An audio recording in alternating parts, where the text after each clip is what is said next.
नमस्कार बच्चों, आज हम वसंत भाग 3 का पहला पाठ ध्वनि पढ़ने जा रहे हैं। ध्वनि एक कविता है जिसके कवि हैं सूर्यकांत त्रिपाठी निराला। सूर्यकांत त्रिपाठी निराला हिंदी साहित्य जगत के बहुत बड़े कवि रहे हैं, छायावादी काल के प्रमुख स्तंभ रहे हैं। इनकी जितनी भी कविताएं हम पढ़ेंगे उनमें हम एक सकारात्मक सोच, एक जोश, एक उत्साह देखते हैं। आज की कविता भी कुछ इसी प्रकार के भावों को लिए हुए है। अभी न होगा मेरा अंत, अभी अभी ही तो आया है मेरे वन में मृदुल वसंत, अभी न होगा मेरा अंत। कवि कहते हैं कि मेरा अंत इतनी आसानी से नहीं होगा, अभी नहीं होगा, क्योंकि अभी अभी ही तो उनके जीवन में मृदुल वसंत आया है। यानी अभी ही तो वह युवावस्था में आया है, अभी उसका हृदय उत्साह और उमंग से भरपूर है। जब तक कोई भी व्यक्ति उत्साह और उमंग से भरपूर रहता है तब तक उसका अंत नहीं हो सकता। हरे हरे ये पात, डालियां कलियां कोमल गात, मैं ही अपना स्वप्न मृदुल कर फेरूंगा निद्रित कलियों पर, जगा एक प्रत्यूष मनोहर। कवि कहते हैं कि उसके चारों तरफ हरियाली छाई हुई है, उत्साह और उमंग छाया हुआ है।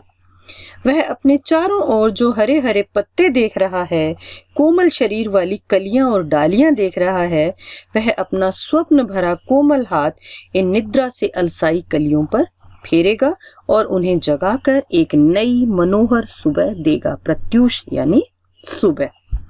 पुष्प पुष्प से तंद्रालस लालसा खींच लूंगा मैं, अपने नव जीवन का अमृत सहर्ष सींच दूंगा मैं। कवि कहते हैं कि वो प्रत्येक पुष्प के निद्रा और आलस से भरी हुई जो लालसा है उसे दूर कर देंगे और अपने नव जीवन का अमृत उनमें सींच देंगे।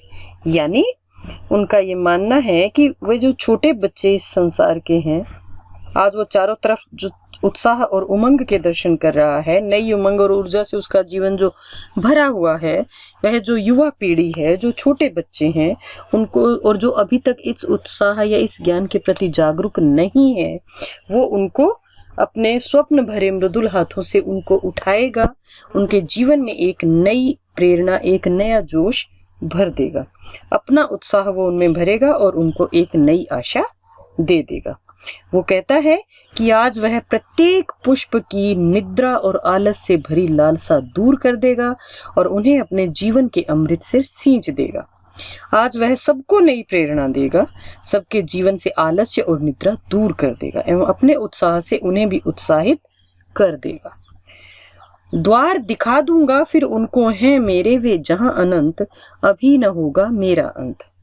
और इस प्रकार कवि कहते हैं कि वो फिर उन्हें जीवन की उन्नति के द्वार दिखा देगा, ऐसी उन्नति के द्वार जो कभी समाप्त नहीं होते, जिनका कभी कोई अंत नहीं होता। उमंग और उत्साह से भरे व्यक्ति का अंत कभी नहीं होता। एक कवि का यह कर्तव्य बनता है कि वो अपनी लेखनी से, अपनी आवाज उठाकर, अपनी कविता के माध्यम से लोगों को जागृत करे। जो लोग उत्साह और उमंग से दूर हैं, जो निराश हैं, उनके जीवन में एक नई आशा भरे। यही भाव सूर्यकांत त्रिपाठी निराला जी की इस कविता ध्वनि में प्रकट हुए हैं। अब हम इसके प्रश्न देखते हैं। कवि को ऐसा विश्वास क्यों है कि उसका अंत अभी नहीं होगा? क्योंकि कवि को ऐसा लगता है कि उसके जीवन में अभी अभी नया वसंत आया है, यानी उसका जो मन है वो उत्साह और उमंग से भरपूर है। ऐसे में उसका अंत नहीं हो सकता। फूलों को अनंत तक विकसित करने के लिए कवि कौन कौन सा प्रयास करता है? कवि फूलों को अनंत काल तक विकसित करने के लिए उन पर अपना स्वप्न भरा मृदुल हाथ फेरता है, उनको अपने जीवन के अमृत से, अपने जीवन के उत्साह और उमंग से उनको सींचता है और इस प्रकार से वो उन्हें अनंत काल तक विकसित करने का प्रयास करता है, उनको अनंत काल तक विकसित रहने का प्रयास करता है। प्रश्न 3, कवि पुष्पों की तंद्रा और आलस्य दूर हटाने के लिए क्या करना चाहता है? कवि पुष्पों की तंद्रा और आलस दूर करने के लिए उन पर अपना स्वप्न भरा मृदुल हाथ फेरना चाहता है, अपने जीवन के उत्साह और उमंग को उनमें भर देना चाहता है। वो अपने जीवन के अमृत से, अपने जीवन के उत्साह और उमंग से उनको सींचना चाहता है और उनको उठा देना चाहता है। यानी हमारे देश की जो युवा पीढ़ी है उसको वो जागृत करना चाहता है। जो लोग अपने उत्साह और उमंग के बारे में अपने देश के लिए जागृत नहीं है, वो अपने शब्दों से, अपनी वाणी से उन लोगों को जागृत करना चाहता है, उनमें एक नया जोश भरना चाहता है। कविता से आगे, वसंत को ऋतुराज क्यों कहा जाता है? आपस में चर्चा कीजिए।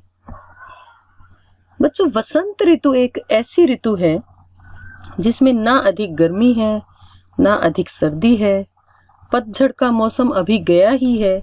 वसंत ऋतु में हमें चारों तरफ हरियाली दिखाई देती है, फूलों से लदे हुए पेड़ पौधे दिखाई देते हैं। तो पूरे वर्ष में जैसा वसंत ऋतु में प्रकृति का सौंदर्य होता है, वैसा और किसी भी मौसम में, किसी भी ऋतु में नहीं होता। इसी वजह से वसंत को ऋतुराज कहा जाता है, क्योंकि इस दौरान सबसे खुशनुमा मौसम होता है और प्रकृति अपने चरम पर होती है। प्रकृति का जो सौंदर्य है वो अपने चरम सीमा पर होता है। इसीलिए वसंत को ऋतुओं का राजा या ऋतुराज कहा जाता है। वसंत ऋतु में आने वाले त्योहारों के बारे में जानकारी एकत्र कीजिए और किसी एक त्योहार पर निबंध लिखिए।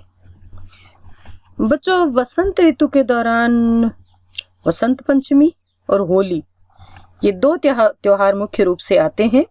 तो आप इनमें से किसी भी एक त्योहार पर निबंध लिखेंगे। प्रश्न 3, ऋतु परिवर्तन का जीवन पर गहरा प्रभाव पड़ता है। इस कथन की पुष्टि आप किन किन बातों से कर सकते हैं? लिखिए। बच्चों, परिवर्तन जीवन का मूल है। लगातार एक जैसा जीवन जीकर मनुष्य उगता जाता है, ऊब जाता है।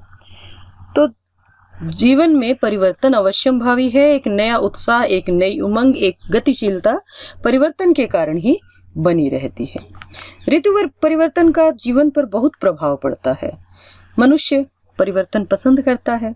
वह लगातार एक जैसी स्थिति से ऊब जाता है। ऐसे में उसे परिवर्तन एक नया जोश और उमंग दे जाते हैं।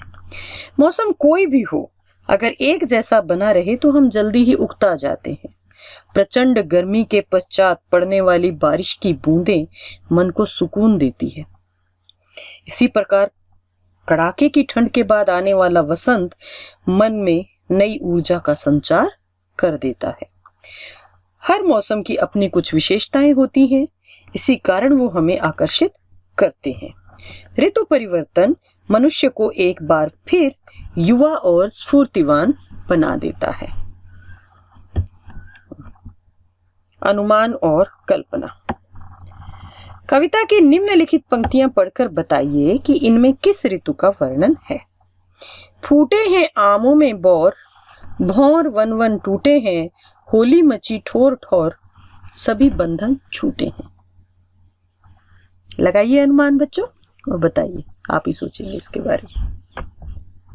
दूसरा प्रश्न, स्वप्न भरे कोमल कोमल हाथों को अलसाई कलियों पर फेरते हुए कवि कलियों को प्रभात के आने का संदेश देता है, उन्हें जगाना चाहता है और खुशी खुशी अपने जीवन के अमृत से उन्हें सींच कर हरा भरा करना चाहता है। फूल पौधों के लिए आप क्या क्या करना चाहेंगे? बच्चों, ये प्रश्न भी पूरी तरह से आप ही की कल्पना पर आधारित है।